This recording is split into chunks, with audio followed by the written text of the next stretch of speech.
Ever since we were in school, we heard about Ashoka the Great, the mighty emperor of the Mauryan Empire, who converted to Buddhism after watching the bloodshed and deaths in Battle of Kalinga.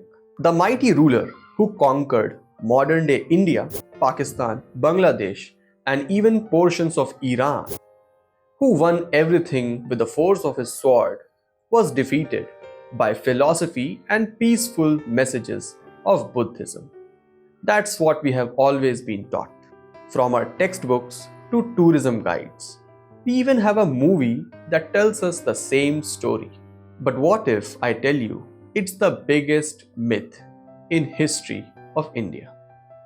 Instead of stories and tales, let's focus on historical records that we can find on our hands.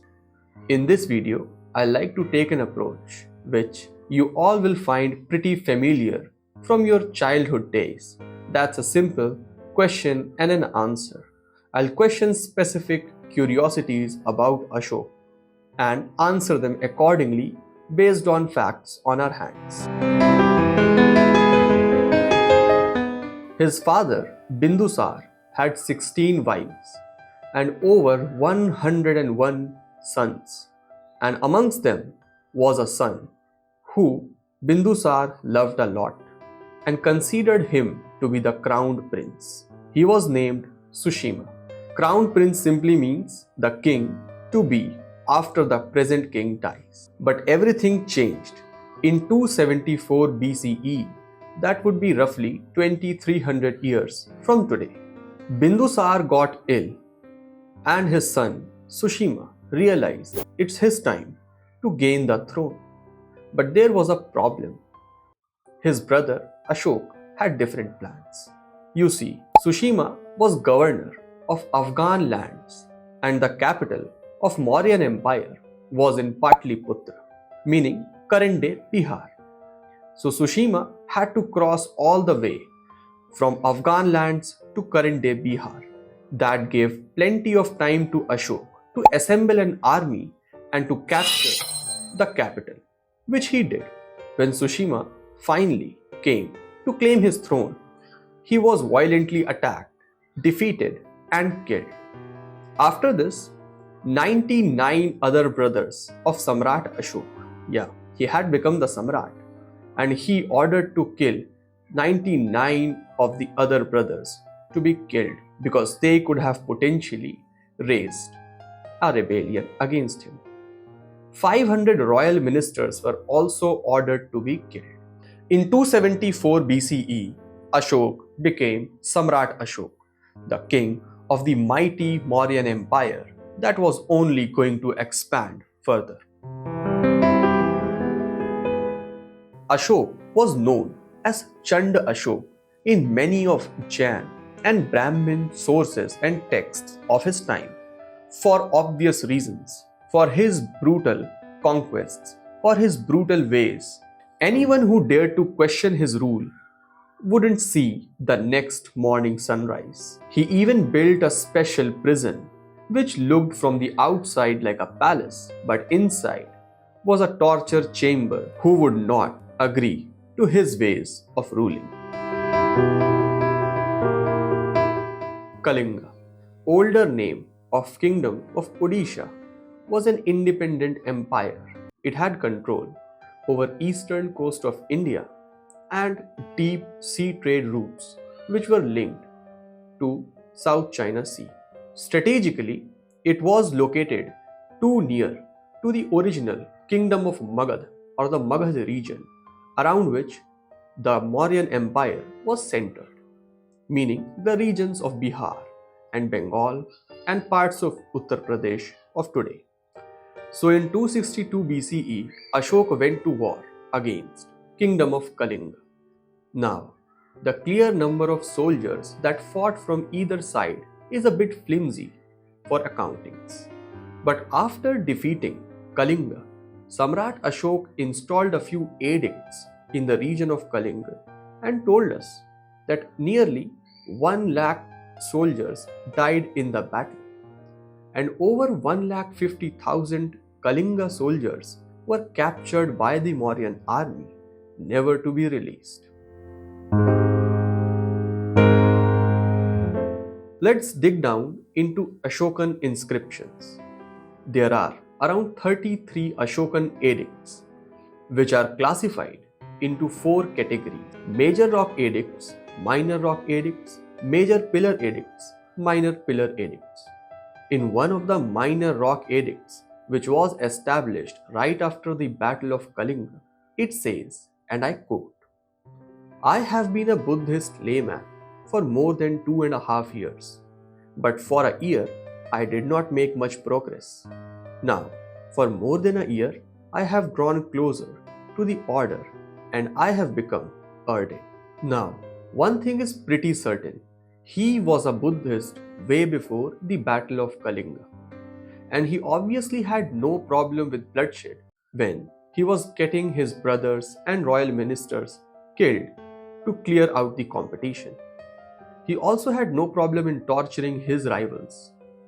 So, before or after being a Buddhist really did not bring a lot of change in personality and how Samrat Ashok actually looked, perceived, and ruled.